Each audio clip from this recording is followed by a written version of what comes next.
live.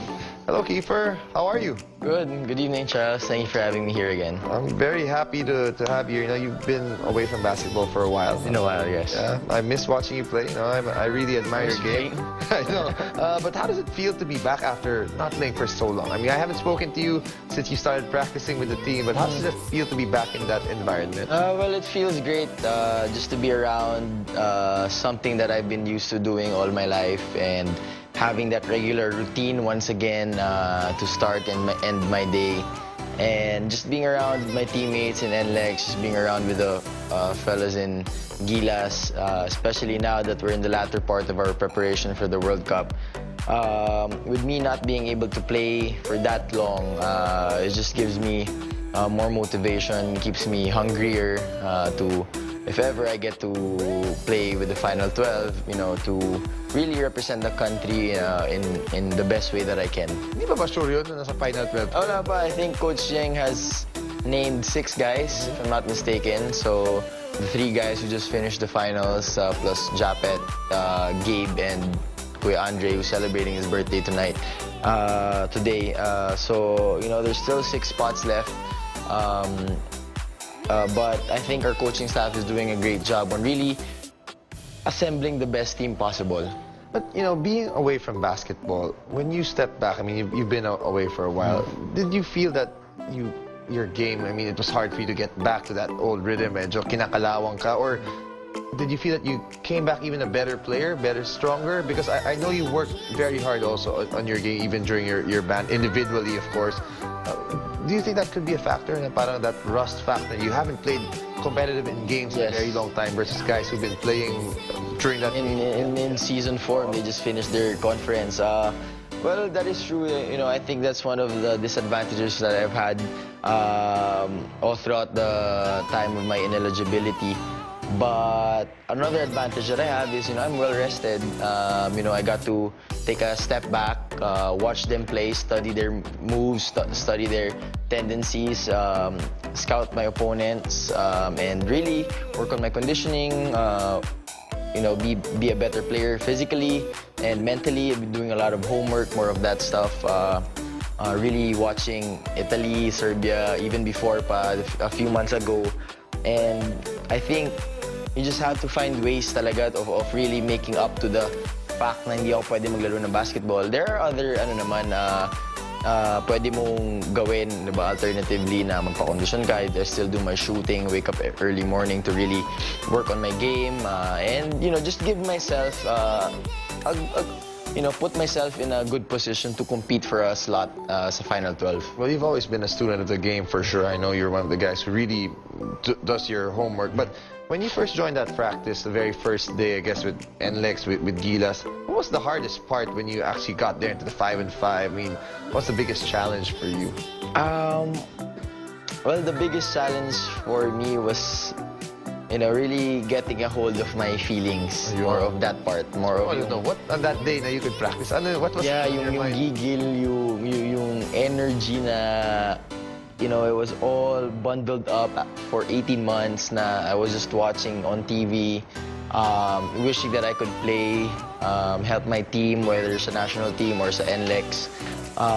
And when the day finally came na makaka-practice na ako, parang hindi ko matago yung energy kong yun eh. I was there early, I woke up really early, practiced with NLEX and practiced sa national team, just because, you know, I've missed basketball so much, and just being able to finally have that really, you know, real practice, not just by working out by myself. It was really something that, you know, parang I got that monkey out of my back talaga.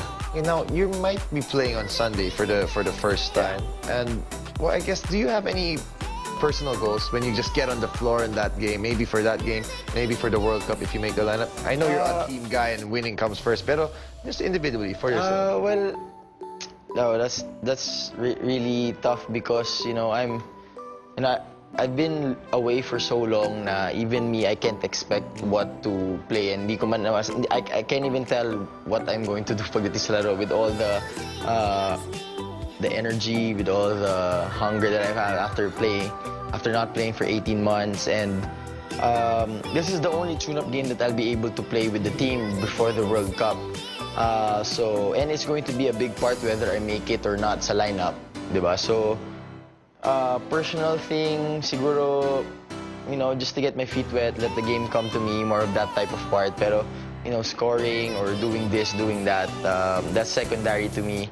All I want to do is get a win right before we leave for the World Cup para yung moral ng team mataas.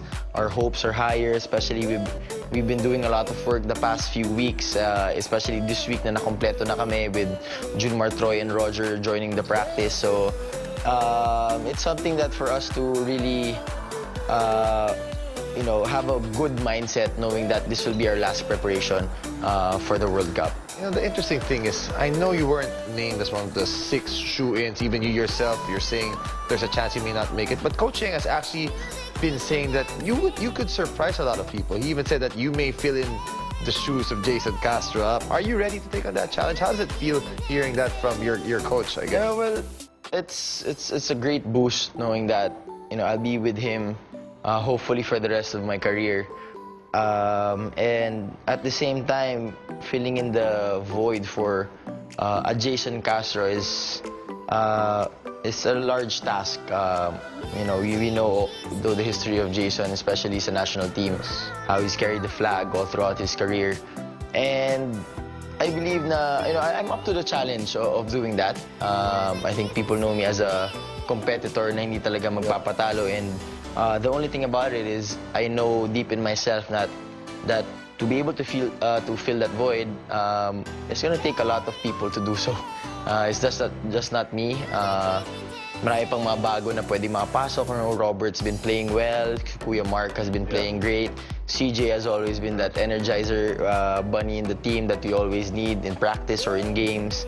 And just being able to step back and watch them play sa Spain, nakita ko ano pa yung mga kailangan, and hopefully madala ko siya sa team. Actually, that's what I wanted to know. No? I was following your tweets and your tune-up games in Spain. That was funny. You were there, but from what you've seen from your team, ano pa yung siguro kulang that your team, in practice that you guys have been addressing, trying to work on heading to the World Cup? Is there any concern that you guys want to focus on?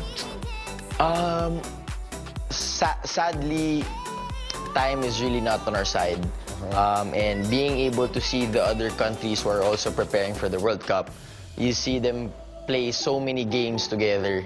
Like, just the recently finished Athens Cup, sa may Acropolis Cup. Serbia, Italy, Greece, Turkey was playing out there. The USA team has been going around the world for their World Cup preparations. Yung Australia din, so forth, so on. So yun lang, siguro one thing na gusto ko sana pero medyo late na, yung mas marami pa kaming laro na nalaro to prepare for the World Cup. I think yun na lang naman yung kulang. System-wise, we're there. Conditioning-wise, we're close to where we want to be. But hopefully, sana nakapaglaro kami ng mas matagal together. Diba, na naayos yung schedule ng ganon. But, the PBA has always been our #1 supporter, really fixing up the schedule. Even pinabilis pa nila yung conference na to para lang makaabot, di ba? So, yun lang talaga yung kulang. But we're making sure that we're making the most out of the time that we have. We're playing the cards that we're dealt with right now and making the most out of it.